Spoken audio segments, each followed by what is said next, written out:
Assalamualaikum warahmatullahi wabarakatuh. Perkenalkan, nama saya Ditya Auliawati, NPM 1950226. Saya dari kelas A angkatan 2019. Di sini saya akan menjelaskan mengenai visi dan misi dari Yayasan Ditya Auliawati. Jadi sekarang untuk yang pertama saya akan menjelaskan mengenai tujuan dari visi. Yang ke satu, tujuan dari visi itu harus mencerminkan terhadap keinginan yang akan dicapai oleh organisasi. Yang kedua, berorientasi pada masa depan. Yang ketiga, mewujudkan komitmen dari seluruh jajaran yang ada di dalam lingkungan organisasi. Yang keempat, menentukan dan fokus dalam menjalankan strategi organisasi. Yang kelima, menjamin kesinambungan kepemimpinan organisasi. Selanjutnya, terdapat maksud dari isi visi. Visi merupakan serangkaian cita-cita, impian, dan sebuah nilai inti dari organisasi ataupun instansi. Nah, ini tuh berfokus kepada masa depan serta mengandung pikiran-pikiran yang ada di dalam benak para pendiri atau pemimpinnya. Maksudnya itu, pikiran itu tuh merupakan sebuah gambaran tentang masa depan yang ingin dicapai serta merupakan sasaran utama kinerja organisasi untuk pertumbuhan dan perkembangan organisasinya. Selanjutnya, terdapat rumusan ideal. Rumusan ideal dari visi ini tuh dapat menunjukkan keyakinan pada masa depan yang jauh lebih baik sesuai dengan norma dan harapan masyarakat. Selanjutnya, yang kedua, mengandung norma dan nilai yang menjadi basis perilaku organisasi dalam mengatasi perbedaan agama, budaya, gender, usia, dan karakteristik yang berbeda dari setiap individunya. Yang ketiga itu harus mencerminkan dorongan yang kuat, karena dengan itu akan menumbuhkan inspirasi yang semangat dan berkomitmen bagi stakeholder yang lainnya. Yang keempat, rumusan visi ini harus mudah dipahami, karena ungkapannya itu mempunyai suatu alasan yang jelas dan dapat menjadi panduan bagi kebijakan organisasi. Selanjutnya, ada kriteria visi yang baik. Yang pertama itu harus menyatakan cita-cita atau keinginan perusahaan di masa yang akan datang. Yang kedua, rumusannya itu harus jelas, singkat, fokus, dan merupakan standar of excellence. Yang ketiga, realistis dan sesuai dengan kompetensi organisasi. Yang keempat, menarik bagi seluruh anggota organisasi dan pihak-pihak yang terkait, serta yang terakhir dapat ditelusuri tingkat pencapaiannya. Untuk poin yang kedua ini, saya akan menjelaskan mengenai fungsi dari misi. Yang pertama, memberikan arah dan tujuan organisasi yang sesuai dengan isi dari visi. Yang kedua, menciptakan kondisi organisasi yang dapat berjalan dengan baik karena sesuai dengan isi dari visi. Yang ketiga, menerjemahkan tujuan dasar organisasi sehingga waktu, biaya, kinerjanya itu dapat terpantau dan dapat dievaluasi juga. Yang keempat, objektif sehingga target dan program yang ingin dicapainya itu dapat dirancang sesuai dengan misi yang sudah dibentuk. Dan yang kelima, mencegah anggota organisasi supaya tidak salah dalam mengambil keputusan. Selanjutnya ada unsur pokok misi. Yang pertama, kiat dan usaha untuk mewujudkan visi. Yang kedua, nilai-nilai dasar organisasi yang dinyatakan dalam misi organisasi. Yang ketiga, segmen pasar dan pelanggan.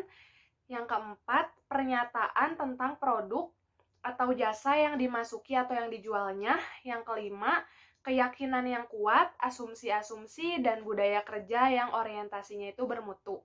Yang keenam, pernyataan strategis jangka panjang dan jangka pendek. Selanjutnya ada cara untuk merumuskan misi.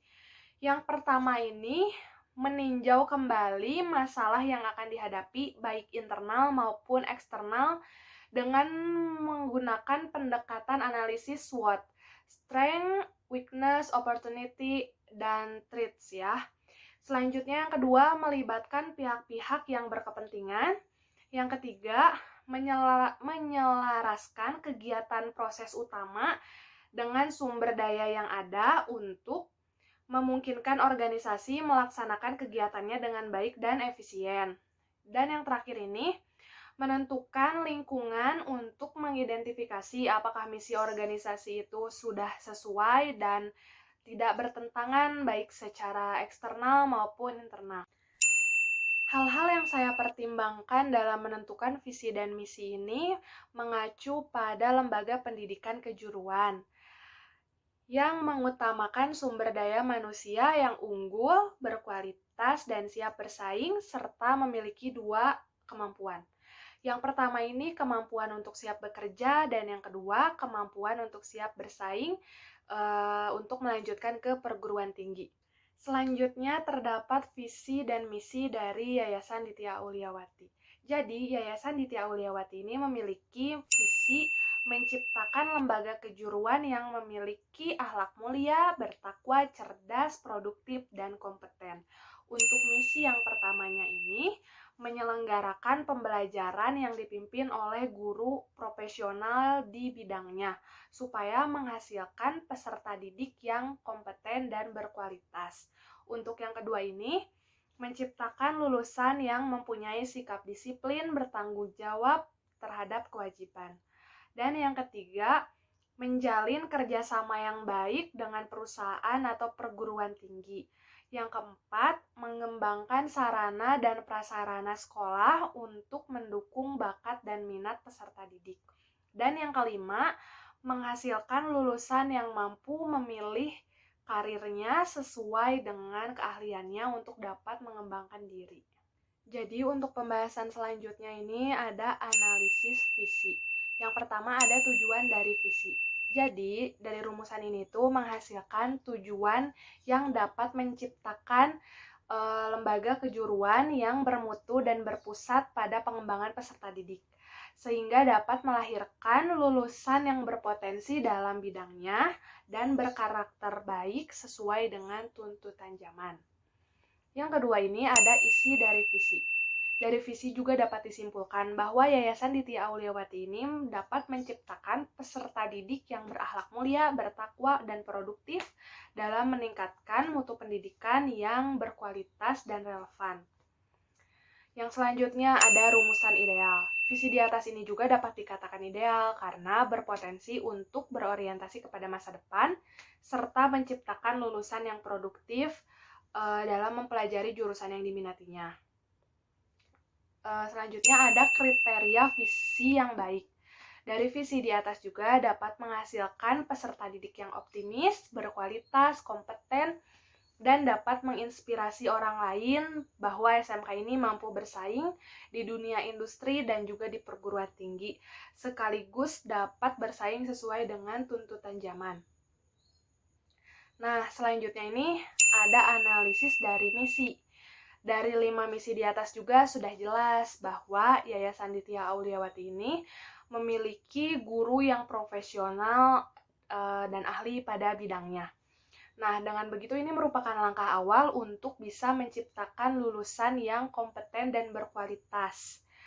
Untuk yang selanjutnya, dari misi tersebut juga menyimpulkan bahwa Yayasan Ditya Auliawati ini berkomitmen untuk menghasilkan lulusan yang berkualitas dan siap bersaing di dunia usaha maupun di dunia industri dan juga di perguruan tinggi.